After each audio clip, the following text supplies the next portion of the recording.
Hi, I'm Joe Graedon. I'm Dr. Terry Graedon. We host the People's Pharmacy on public radio and write the syndicated newspaper column. You know, when you've got a cold, one of the most difficult symptoms to deal with is a cough. For one thing, it interferes with meetings, it spreads germs, and a cough at night can make it really hard to get to sleep.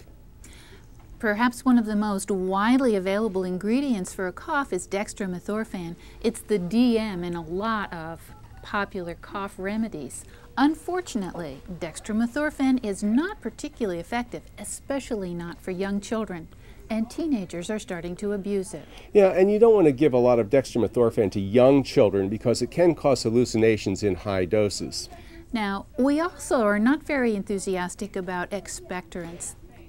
They don't work very well, for one thing, and for another, just why waste your money on something, because it's just hard to get that mucus out of your lungs. So what can you do?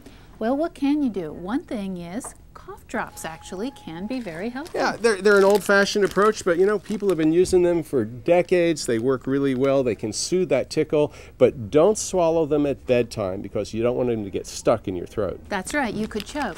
Look for something with menthol or eucalyptus. Now, here's a remedy that you're going to find amazing. Vicks Vapor Rub, but don't smear it on your chest or put it under your nose. Put it on the bottoms of your feet. We can't explain why it works, but people tell us it's amazingly effective. Of course, you want to put some socks on to keep it from getting smeared around on the sheets.